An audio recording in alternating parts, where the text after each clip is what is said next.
Prenez place avec nous, Jonathan Sibony, fondateur et CEO de Luxury Insight, société de data intelligence qui accompagne les marques luxe, mode et beauté dans leur développement international. Et puis à vos côtés, vous, Cynthia Regulski, directrice du département Grands comptes et partenaire sectoriel chez Business France, l'opérateur de l'État en charge de l'internationalisation de l'économie française, dont l'une des missions principales est d'accompagner les entreprises françaises dans leur développement sur les marchés étrangers. Alors pour commencer, vous allez nous offrir un tour du monde des marchés et des tendances.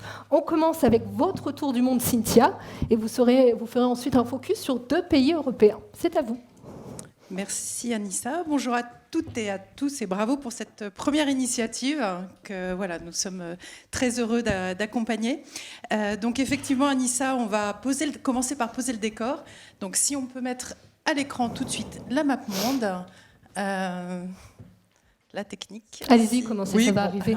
Très bien. Donc on va vous proposer une map monde qui est le fruit, en fait, ce qui est important de vous dire, c'est pas du tout une map monde qui est issue de chiffres statistiques, c'est vraiment le fruit des remontées de terrain qu'on peut avoir de nos bureaux, parce que Business France... Ah, merci. C'est moi, en fait, c'est moi la technique. Business France possède un réseau de bureaux à l'étranger. Aujourd'hui, on est présent dans 74 implantations dans 55 pays. Et cette map monde, c'est le fruit du dialogue qu'on a de manière annuelle avec nos experts, qui sont dans les bureaux, mais aussi au siège, et qui nous permet de prioriser les marchés qui nous semblent les plus pertinents aujourd'hui. Donc, vous retrouvez sur la map monde 2 catégories, des pays prioritaires et des pays challengers. Ce qu'on peut retenir, c'est que vous avez 3 gros paquets, je vais les appeler comme ça, l'Amérique du Nord, l'Europe, la Chine et l'Asie du Nord-Est, et ensuite d'autres pays qu'on peut quand même mettre en avant, comme l'Afrique du Sud, l'Arabie Saoudite, les pays d'Amérique latine aussi, qui progressent beaucoup sur les marchés, et puis aussi quelques pays d'Europe centrale et orientale qu'il ne faut pas négliger, comme la Pologne et la Roumanie. Donc voilà, donc ça c'est un petit peu le cadre très global de ce qu'on pourrait vous porter à votre connaissance. Alors, slide d'après. Aussi, maintenant, quelques chiffres. Alors, où est-ce que je dois cliquer ? Voilà, oui, super. Pour vous donner quand même des données statistiques qui sont les chiffres du commerce extérieur. Donc, ce sont les exportations sur les derniers mois. Vous voyez, on a fait une année glissante. C'était T4 2022, T3 2023. Et là, ce qui est intéressant de voir, c'est que les choses ont un petit peu évolué, enfin un petit peu même, un peu beaucoup, puisque dans le trio de tête, on n'a plus le fameux trio de tête classique, qu'on a notamment un recul de l'Allemagne et de manière beaucoup plus marquée, le Royaume-Uni, qui s'explique évidemment par une conjoncture très particulière. Je ne sais pas si vous avez entendu les propos d'Olaf Scholz, je crois que c'est d'hier ou de ce matin. L'Allemagne va peut-être passer sur un système d'endettement, ce qui est assez inédit. Donc effectivement, 2 marchés qui avaient l'habitude d'être plutôt dans le trio de tête, mais qui aujourd'hui régressent de par cette conjoncture compliquée, inflationniste, voire Brexit pour le Royaume-Uni. Vers la régie, voilà. Voilà, en pointant vers la régie, si vous voulez changer les slides. Elle est où la régie ? Là ? Elle est là. D'accord, très bien, merci. Oui. J'avance tout de suite. Vous aurez de toute façon la présentation parce que je vois que le minuteur défile à un rythme très soutenu. On va passer tout de suite. Le choix qu'on a, le parti pris qu'on a fait avec Jonathan, c'est qu'il revient de Chine, donc il va vous faire un superbe présentation avec plein de nouveautés sur le marché chinois qui reste un marché important. Et en ce qui me concerne, je vais vous présenter 2 marchés plutôt de proximité mais qui gardent toute leur importance, que sont l'Italie et ensuite on passera à l'Allemagne. Première caractéristique, ce qu'il faut savoir sur le marché italien. Les Italiens dépensent pour la mode. On a une moyenne de dépenses qui est bien au-delà de la moyenne européenne. Donc ça, c'est un acquis. Les Italiens sont vos alliés en matière de mode. C'est aussi le 5e consommateur européen, ce qui veut dire qu'il se positionne au-dessus de la France. Ça aussi, c'est un élément important. Et enfin, c'est notre premier client en matière d'habillement et le 4e pour les accessoires de mode. Donc, on est sur un marché effectivement prioritaire, dont les caractéristiques actuelles sont portés par, évidemment, la tendance qu'on retrouve un petit peu partout en Europe, à savoir l'activewear, le sportswear. On aime bien être confortable, mais attention, l'italienne et l'italien, certes, aiment la simplification et le confort, mais tout en restant élégant. Donc, en gros, le leitmotiv, j'allais dire, sur le marché italien, ça va être confortable, mais chic. Ensuite, sur les tendances, là aussi, les consommateurs italiens vont s'inclure dans ce qu'on retrouve un petit peu ailleurs en Europe, à savoir une propension à aller vers des marques qui ont un storytelling en matière de RSE, que ça soit de l'éco, du recyclé, de l'éco-responsable, mais également de l'engagement en matière de diversité. Une mode aussi qui devient de plus en plus inclusive, non genrée. Et enfin, voilà, sur aussi une sensibilité par rapport à l'utilisation des nouvelles matières, et notamment tout ce qui est végétal, fibres recyclées. J'avance. En termes de caractéristiques, comment approcher le marché italien ? Les chaînes restent le canal principal de distribution, mais on attire votre attention sur une caractéristique de ce marché, c'est l'existence et le système de boutiques multimarques qui perdure. On est véritablement dans cette approche-là qui est importante. On est encore sur du magasin de proximité. Vous allez retrouver plusieurs marques dans la même boutique. Et donc, c'est un petit peu ce canal-là qu'on vous conseille de viser. Et notamment via l'identification d'un agent, puisque c'est lui qui va avoir ensuite le lien avec ses boutiques. Il y a 95 000 boutiques multimarques en Italie, donc c'est quand même significatif. Après, dans le détail, effectivement, l'agent commercial va être un indépendant, il va être commissionné, mais il aura, il sera votre meilleur ambassadeur pour pouvoir pénétrer ce réseau de multimarques. Je continue. Il me reste 3 minutes sur le secteur de la mode en Allemagne. Là aussi, on est sur un marché qui reste important. On n'est pas très loin, mais vous allez voir que ce n'est pas du tout les mêmes caractéristiques, notamment sur les façons de consommer en Allemagne. Donc, l'Allemagne, c'est un marché important, gros marché, deuxième consommateur d'habillement derrière le Royaume-Uni. C'est aussi un client important pour l'habillement et pour les chaussures, deuxième client français actuellement. Ce que je voulais vous dire de particulier sur le marché allemand, c'est que c'est un marché qui certes demeure important, mais qui aujourd'hui souffre quand même de ce contexte inflationniste qui fait qu'en termes d'achat, les ménages en fait ont repriorisé leurs dépenses et que l'habillement, la mode de manière générale, pâtit de ce rebattage de cartes et qu'on a plutôt une baisse de consommation sur le secteur. Mais c'est un marché qui se renouvelle et qui se renouvelle rapidement. Deux tendances. Vous avez l'e-commerce qui, je vais y revenir tout à l'heure, devient véritablement l'Allemagne, c'est le premier marché d'achat en e-commerce en Europe. Donc ça, c'est un élément que vous devez avoir à l'esprit. Et deuxième chose, c'est que les consommateurs allemands cherchent perpétuellement des alternatives, notamment aux marques un peu locales vieillissantes. Donc là-dessus, il y a quand même cette possibilité et ce créneau. Sur les tendances, là aussi, comme l'italien, l'allemand aime le confort. Mais ce n'est pas la petite touche de détail ou la petite finition qui va le convaincre, mais c'est le prix qui va le convaincre. Donc là, on est sur un autre... on a cette tendance sportswear, activewear, simplification des formes, confort, etc. Mais on est plutôt dans un triptyque confort, robustesse et prix.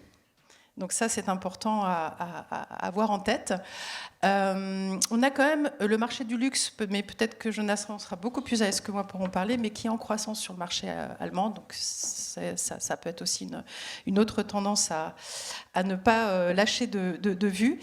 En termes d'autres tendances, on est aussi dans ces marques qui poussent vers l'éco-responsabilité, vers l'éthique, vers le local. Le Made in Germany progresse. On a aussi la croissance de tout ce qui est seconde main, voire location, enfin prêt, je veux dire. Donc ça, c'est aussi un élément qu'il faut avoir en tête.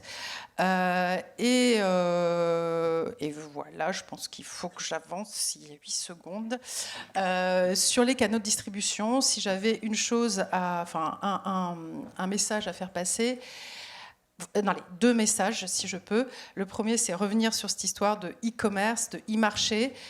On est vraiment sur ce marché-là en Europe. Non seulement les Allemands, c'est le premier à utiliser ce canal-là en Europe, mais c'est aussi croissant. C'est-à-dire que demain, ils continueront à être premiers et c'est véritablement quelque chose qu'ils utilisent. Après, sur la partie agent, le présentiel reste important. En Allemagne, c'est le pays du salon. C'est le pays du salon et ça se retrouve dans les comportements professionnels. Donc ne négligez pas le déplacement, le présentiel, même si l'e-commerce, au final, est le canal par lequel les clients vont acheter. Le présentiel reste un élément de closing, j'allais dire, avec vos agents. Et le déplacement sur les salons n'est pas du tout à négliger.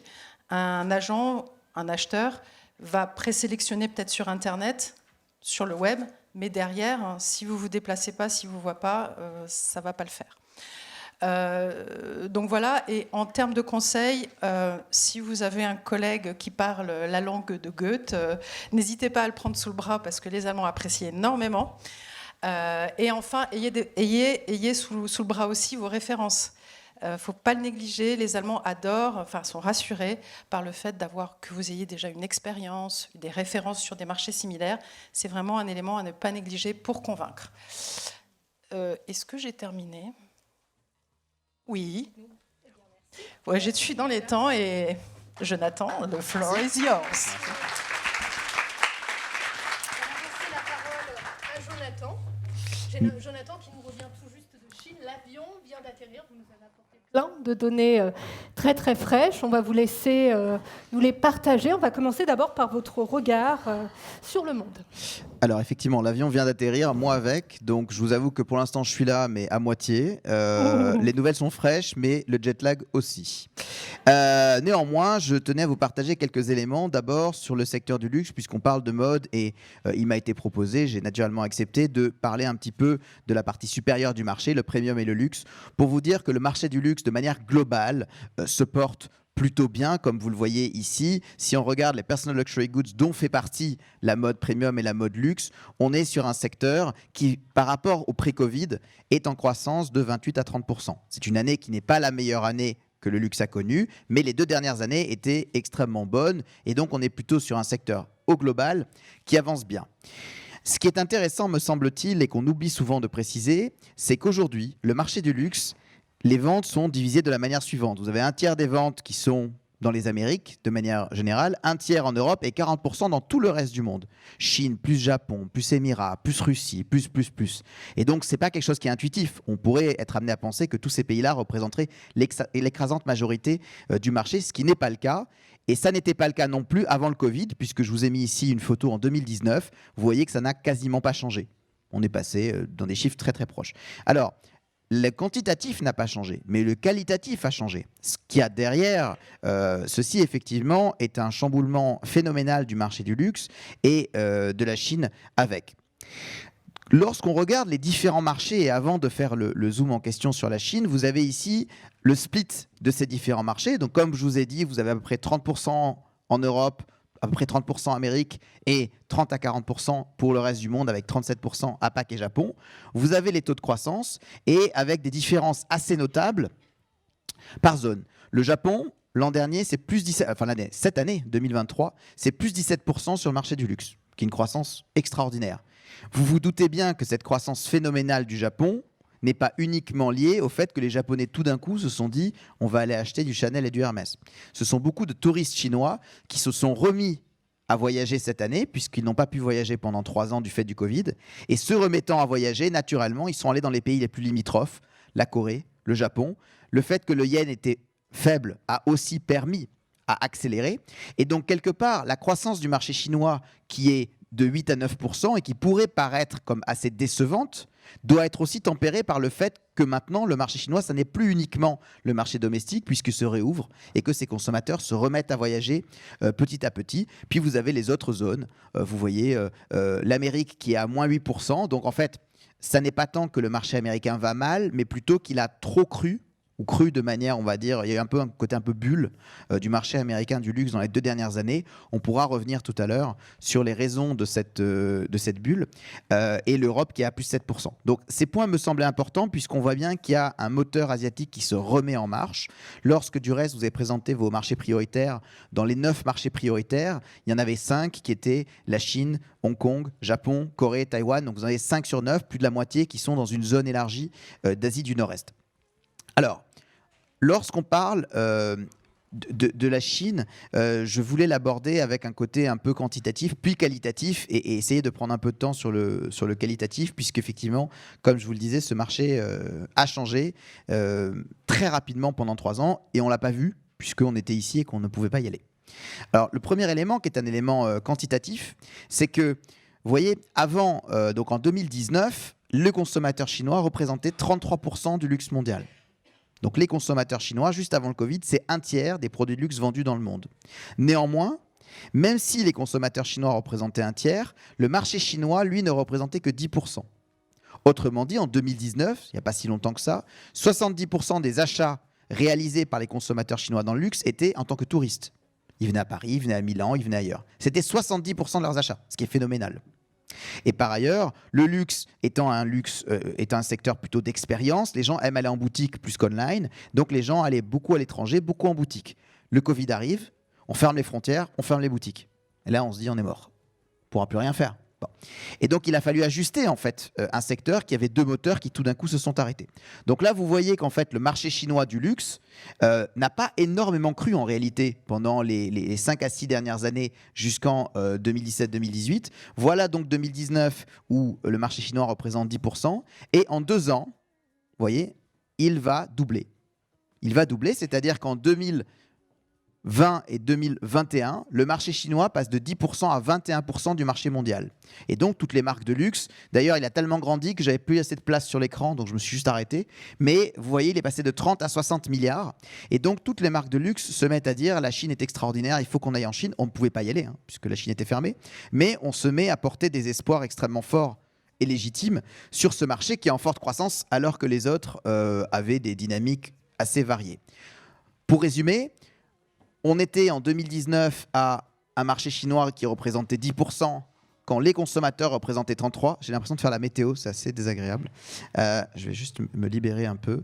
Voilà. Donc vous aviez la Chine qui représentait 10% et les Chinois 33%. Et vous mettez 2 ans plus tard où le marché chinois représente 21%, mais les consommateurs chinois, eux, ne représentent aussi que 21%, puisqu'ils ne peuvent pas voyager.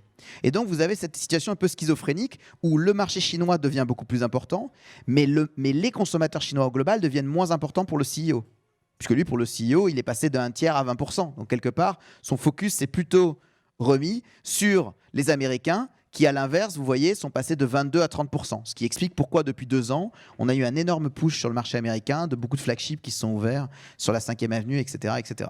Donc ça, c'est la dynamique en photo juste avant 2022. Et la projection amènera sensiblement à une situation où, d'ici 2028-2030, les consommateurs chinois devraient représenter entre 35 et 40% du marché mondial, ce qui n'est pas négligeable, dont la moitié ou un peu plus qui sera acheté à domicile. Ça veut dire aussi donc pour les marques un travail nécessaire et fondamental de meilleure compréhension de ce marché domestique. Ça, c'est juste une photo sur 2023 qui dit plein de trucs compliqués, comme ça évite de dire des choses vraiment précises. Mais ce que ça dit surtout, c'est qu'aujourd'hui, les dépenses touristiques des Chinois comme vous le voyez, c'est 65% en Asie. C'est-à-dire que le tourisme chinois, il commence à reprendre, mais près de chez eux, pour l'instant.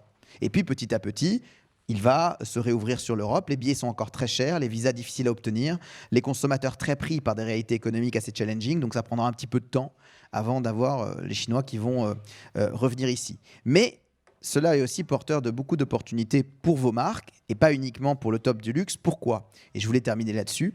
Parce que ce qu'il m'est apparu comme une évidence au cours des quelques voyages en Chine que j'ai fait cette année, c'est qu'on a eu une évolution du secteur de la mode en Chine assez phénoménale au cours des 20 ou 30 dernières années. Vous voyez, en 2000, les gens achetaient des produits de luxe pour montrer leur succès et leur modernité. Le but, c'était de dire, j'achète Vuitton parce que je me différencie de ceux qui ne peuvent pas acheter Vuitton, quelque part. Et je montre donc que j'ai réussi. Ça, c'était le début du luxe. Et puis, quelques années plus tard, on a vu que les gens sont allés vers des marques un peu différenciées. C'est-à-dire, puisque beaucoup de gens ont acheté Vuitton, je vais acheter d'autres marques pour montrer que j'ai aussi une capacité à reconnaître et à augmenter ma sophistication. Mais toujours dans cette logique de montrer le succès et un petit peu mon identité. Pas juste que j'ai de l'argent, mais ce que j'aime. Et là, on arrive pendant le Covid, me semble-t-il, à une nouvelle phase qui est porteuse d'énormément d'opportunités pour les marques françaises, qui est que le but des consommateurs, c'est de montrer non pas leur succès et leur argent, mais leur identité. D'où le fait que beaucoup de marques de niche, dans tous les secteurs, se mettent à surperformer. C'est vrai en cosmétique, où les gens achètent un petit peu moins de L'Oréal, Chanel et Dior, et où des marques comme Kürkjian, ou en cosmétique, vous avez beaucoup de marques, l'Atelier Cologne cartonne. Ça va être vrai en mode aussi, puisque les gens vont vouloir justement se différencier. Comme ils ne peuvent pas voyager en France aussi facilement qu'avant, il va falloir créer des canaux pour que les marques françaises viennent et puissent être découvertes par les clients. Des clients qui vont pas simplement aller vers le plus cher, mais qui vont aller aussi vers du premium, vers du niche, vers de nouvelles tendances. Vous voyez, l'athleisure est l'une d'entre elles, elle est partagée. Tout ce qui est également home and lifestyle, fashion jewelry, enfin il y a beaucoup de nouvelles choses qui permettent aux consommateurs de représenter justement leur identité à travers la consommation de luxe et une forme d'unicité par rapport à leur pairs. Et ça, je pense que c'est porteur de beaucoup de potentiel pour beaucoup de marques qui se disent « Ah non, mais moi, je ne suis pas du luxe, je n'ai pas ma place en Chine ». Justement, la Chine a changé et il y a beaucoup de place pour ces marques-là. Alors, je m'étais promis de tenir en 10 minutes, Anissa. J'espère que vous m'en serez reconnaissant. Dans les quelques secondes qui me restent, je proposais de faire une transition sur quelques éléments qui me semblaient intéressants comme des facteurs clés de différenciation de marques françaises. Vous me regardez comme si j'étais un criminel avéré. Allez-y, c'est à vous. C'est sûr ? D'accord. Pourquoi ? Parce que effectivement, vous êtes des marques françaises et donc, en tant que telles, lorsque vous allez en Chine, d'abord, vous avez un a priori plutôt positif vous concernant, il faut le savoir, il faut en jouer, c'est très important, vous êtes une marque française. Sachez par ailleurs que l'an prochain, 2024, c'est le 60e anniversaire des relations France-Chine, puisque le général de Gaulle a reconnu la Chine en 1964, et donc ça fait 60 ans, ça va être une année extrêmement importante en Chine, toute la Chine attend ça de pied ferme, et donc ça va être aussi porteur de beaucoup d'opportunités en plus des Jeux Olympiques. Donc vous avez un premier facteur qui est l'élégance, a priori une marque française porte intrinsèquement une logique d'élégance qui est portée par toutes les consommatrices et les consommateurs extraordinaires de cette salle et d'ailleurs qui portent ces marques françaises. Donc ce côté un petit peu chic et élégant est important. Le côté efficace. Alors efficace, je l'ai mis ici en cosmétique, mais c'est aussi valable pour la mode. Efficace, ça veut dire que le Made in France amène de la qualité et de la précision dans ce qui va être fourni. En tant que pièce. Ensuite, il y a le côté naturel, c'est-à-dire que la France est vue comme un pays qui est assez précurseur dans cette logique, justement, vu ce qu'on fait de la fabrication en France et ce sont des produits plutôt haut de gamme, il y a une logique assez précurseur et avancée sur le côté des fabriques, la simplicité, etc. Et l'uniqueness, c'est-à-dire le côté un peu storytelling et marketing des marques françaises. Donc ce sont quelques éléments qui, me semble-t-il, sont assez importants et jouent en votre faveur. Justement, j'allais vous demander de conclure avec ça sur les atouts des marques françaises. Allez-y. Je viens de le faire. Allez-y, parfait. Donc voilà, donc en fait, voilà, donc c'est ça en fait, et c'était super. Mais alors ce que je me propose de faire, non, je viens de faire 13h45 d'avion, donc il ne faut pas en vouloir. C'est par contre, peut-être que vous, Cynthia, vous avez quelques recommandations à la lumière de ces quelques idées sur ce qui pourrait être proposé ou conseillé aux marques pour réussir sur ces marchés. Ce serait la conclusion. Vous écoute, Cynthia. Merci à tout le monde. Donc, nous, c'est plutôt des recommandations plutôt générales sur la manière dont vous devez, quand vous abordez des marchés étrangers, les postures à avoir. J'allais dire, on a 3 recommandations principales, parce que bien sûr, on pourrait en donner énormément. La première, c'est vous différencier. Jonathan vous a donné les clés de différenciation qui sont porteuses pour les marques françaises. Donc ça, c'est le premier point. Deuxième point aussi très important, c'est bien se préparer. Quel que soit le marché où vous allez, véritablement venir avec, tout à l'heure je vous parlais du marché allemand, effectivement ne pas négliger la langue s'il faut avoir la langue du local, ne pas négliger ses références. Voilà, toute cette phase de préparation est véritablement une des clés du succès. Et troisième chose, et ça c'est véritablement quelque chose qu'on répète dans tous les secteurs, c'est d'assurer le suivi. Très souvent, alors je vais encore revenir à l'Allemagne parce qu'on est sur des comportements. Un acheteur allemand, s'il vous le demande un pricing et que vous mettez 15 jours à lui répondre, il ne va pas comprendre. Voilà, donc c'est un message qu'on passe parce qu'on a un peu cette tendance-là en France à se laisser pas vivre, mais disons à ne pas avoir cette rigueur-là dans le suivi. Donc véritablement, ne pas négliger le suivi quand vous avez une relation qui commence à s'engager. Voilà, c'était mes 3 points. Eh bien, c'est parfait, merci. Je voulais juste préciser que vous allez pouvoir retrouver les slides de nos invités auprès de vos fédérations. Voilà, je tiens à vous remercier. Je vous laisse vous reposer, vous remettre de votre jet lag, cher Jonathan. Merci Cynthia. Je vous libère.